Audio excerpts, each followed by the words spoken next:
तो कह रहे हैं कि स्वभावतो बंधम निराकृत्य निमित्तेभ्यो अपि बंधम अपाकरोति सूत्र जातेन।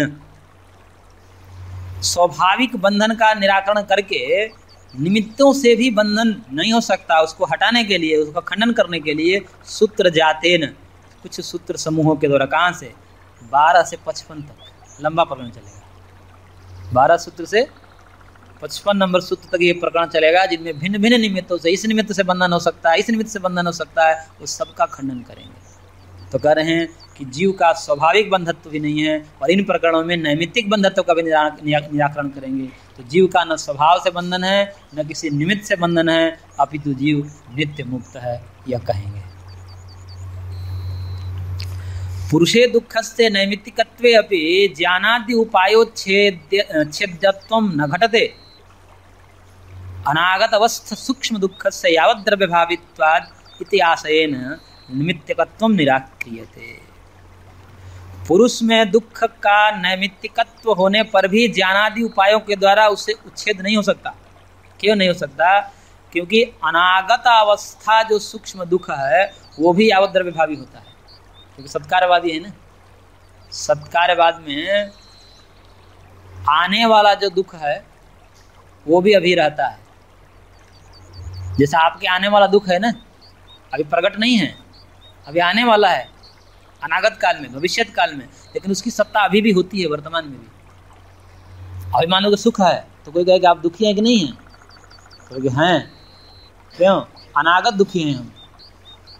कैसा है? कैसे कोई कहे आप लोग कि आप वृद्ध हैं कि नहीं हैं? भावी वृद्ध ही तो है। वो कहे भावी वृद्ध ही हैं हम। क्यों नहीं आया? ऐसा किसका हुआ है कि वृद्धावस्था आती नहीं?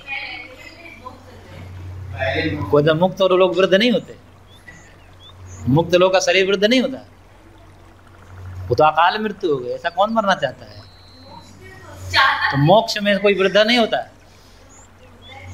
ये देखिए वो कह रहे मोक्ष में वृद्ध नहीं होगा क्या? शरीर का धर्म है। वृद्ध ऋषि महर्षि नहीं देखे जाते, बहुत वृद्ध हैं। चाहे कोई मुक्त हो जाए या अमुक्त होवे, मुक्त ना होवे, दोनों अवस्था में वृद्धत्व तो आना ही है, क्योंकि वृद्ध जो है वह स्वभाव है, शरीर का स्वभाव है। हाँ भगवान, अरे वो अपवाद उनको छोड़ दीजिए, उनका चिन्मय शरीर होता है, हमारे जैसा पार्थिव शरीर थोड़ी होता है उनका। पार्थिव शरीर है उनका, दिव्य चिन्मय शरीर होता है उनका। चिदानंदमय देह तुम्हारी, चिदानंदमय देह होता है उनका, हमारे जैसा शरीर नहीं होता उनका।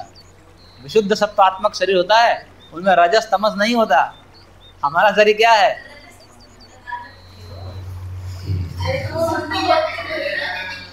उनका भगवान के जो शरीर होते हैं विशुद्ध सत्वात्मक होता है, विशुद्ध सत्व से शरीर बनता है। क्योंकि रजस तमस आएगा तो रजस तमस तो हम जैसे अधर्मात्माओं का होता है, जो अधर्मी होते हैं। भगवान ने कोई अधर्म किया है कि रजस में आएगा? रजस दुख का कारण होता है, पाप का कारण होता है। रजस होने से ही पाप होते हैं, रजस और तमस होने से पाप होता है। भगवान पापी हैं क्या? तो उनमें रजस तमस, यदि भगवान में रजस तमस होगा तो पाप करेंगे।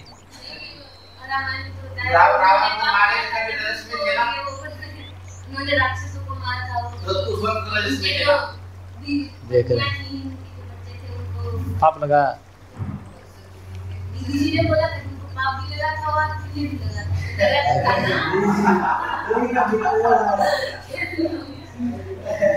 जन्म कर्म चमे दिव्यम ममयो वेति तत्वतः, इसलिए कहा भगवान ने। देखिए भगवान की दृष्टि कितनी दुर्देश है, उनको पता है कि आगे आने वाले लोग भ्रमित करेंगे। मेरे बारे में तो कह रहे हैं कि मेरा जन्म और मेरा कर्म क्या है?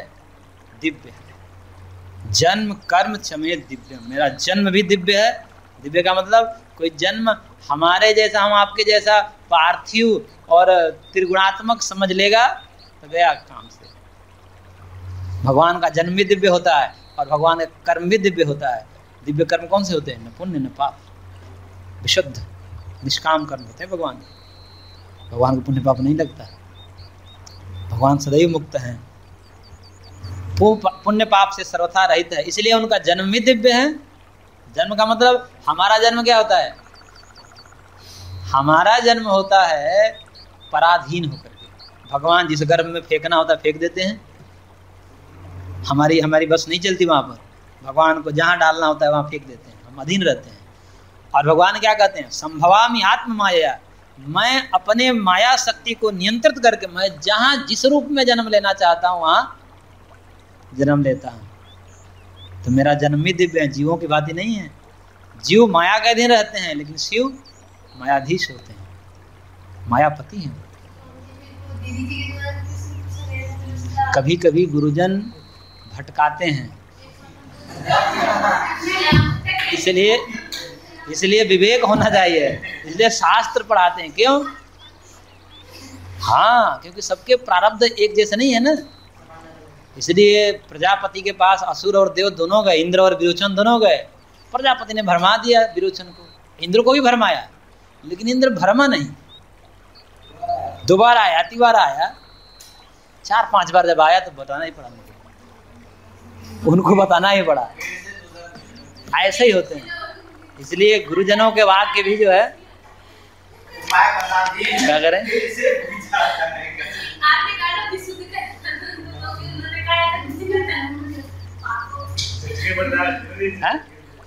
मैं थोड़ी कह रहा हूँ, हमारे बात में नहीं, मैं गीता के अनुसार कह रहा हूँ। ये देखिए ना, मैं रेफरेंस, मैं थोड़ी रेफरेंस हूँ।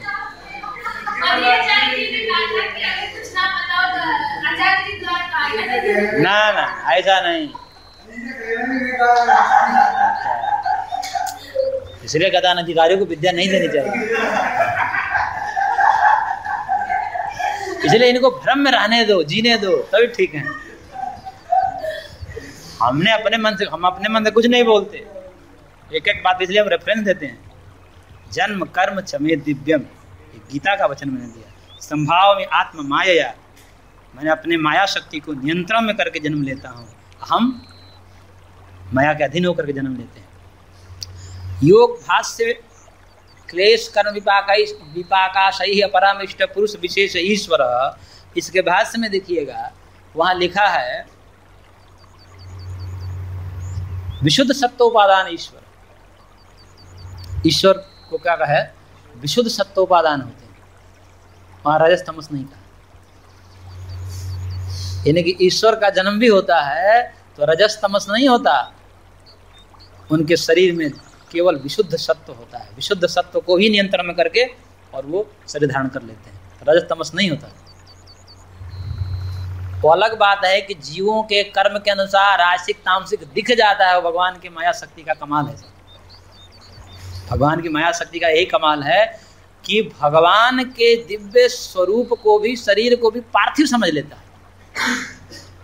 क्योंकि यदि उसके दृष्टि में भेद है, पार्थिव दृष्टि नहीं है, उसका प्रारब्ध वैसा नहीं है, कर्म वैसा नहीं है, तो वो चिन्मय शरीर, दिव्य शरीर भी अदिव्य दिखेगा। और वही महर्षियों को क्या दिख जाता है? तो समझ जाते हैं कि महाराज आप भ्रमित मत करो हमको, आप साक्षात परब्रह्म परमात्मा पुरुषोत्तम हो, हमसे पूछ रहे हो रास्ता किधर है, बताओ कहाँ जाना है। अरे हम जानते हैं वैसा कौन सा रास्ता है जो आपसे छुपा हुआ है, लेकिन चलो नाटक कर रहे हो, पता है हमको। नाटक में किसी को वास्तविक रूप नहीं बताया जाता, इसलिए ऋषि भी जानते हुए भी बता देते हैं रास्ता, ऐसा चले जाइए। क्यों?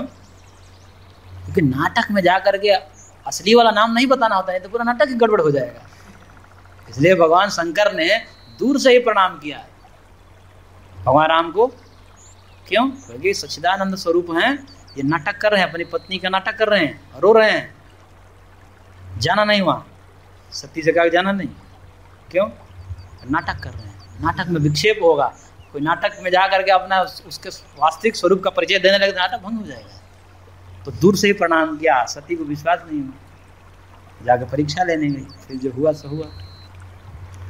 तो कहने का मतलब कि नाटक की अलग बात है, तो नाटक में भी जो पार्थिव दृष्टिकोण वाले हैं, जिनका कर्म उज्ज्वल है, वो समझ जाते हैं। तो यही तो भगवान की माया शक्ति है। हमारे कर्म यदि खराब रहेंगे तो दिखेगा नहीं, वो दिव्य शरीर भी अदिव्य दिखेगा। दिव्य शरीर भी वो लगेगा हमारे जैसे हैं, क्या अंतर है? कोई अंतर तो नहीं है। उसको भी पार्थिव दिखेगा, राजसिक दिखेगा, तामसिक दिखेगा। ऐसा लगेगा भगवान भी सोते हैं, उसको तो ऐसा भी देखेगा भगवान भी सो रहे हैं। जैसे तमस बढ़ गया, हम सोते कैसे हैं? तमस बढ़ जाता है तो हम सो जाते हैं, तो ऐसे भी भगवान को सोते हुए कोई दिखेगा तो सब क्या है? भगवान की माया शक्ति है, सब भ्रम पैदा करती है। भगवान कभी सोते नहीं हैं। एष सुप्तेषु जागर्ति भूतेषु परनिष्ठित। उनकी शक्ति है, उत्पन्न नहीं होती है। जैसे भगवान नित्य हैं वैसे तीनों गुण नित्य हैं। ना ना ना, ऐसा नहीं है ना, नित्य हैं, अनादि हैं। जैसे भगवान नित्य हैं वैसे उनकी शक्ति नित्य है। हाँ नित्य हैं, लेकिन तीनों गुणों का प्रभाव उनके ऊपर नहीं पड़ता, जीवों पर पड़ता है। तीनों गुण जीव के लिए हैं, उनके लिए नहीं है। वो तीनों गुण को तो नियंता है, वो तीनों गुणों से परे हैं, त्रिगुणातीत है। इसलिए कहते हैं ना भगवान को समझना थोड़ा सा मुश्किल है। हाँ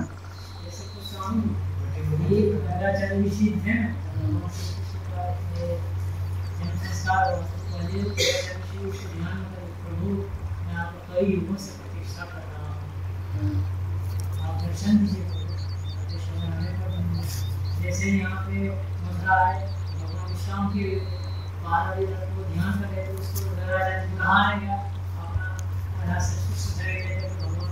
भगवान हमारा कल्याण।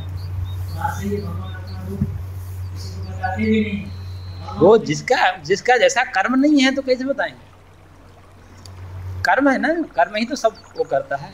वैसा कर्म होगा तो फिर तो भगवान अपना दिव्य स्वरूप खोल देते, सबके सामने नहीं खोलते ना।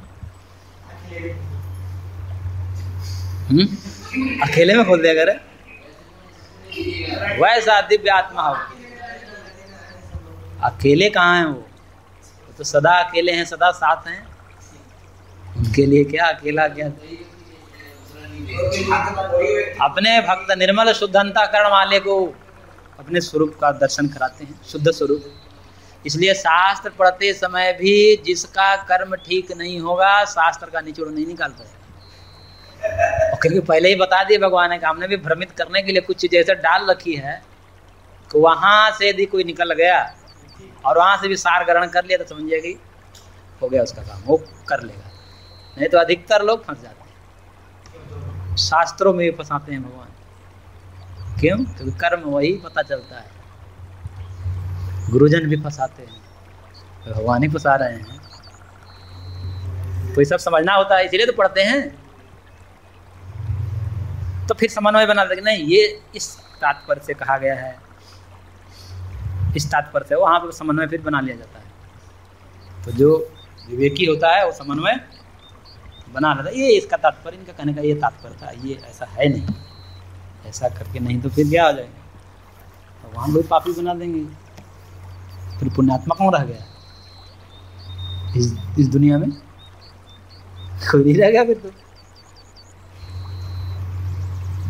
अब झटका लगा उनको देखिए। तो अब जो है नैमित्तिक बंधत्व का निराकरण कर रहे हैं। देखिए बात कहाँ से कहाँ लेकर आप लोग चले जाते हैं।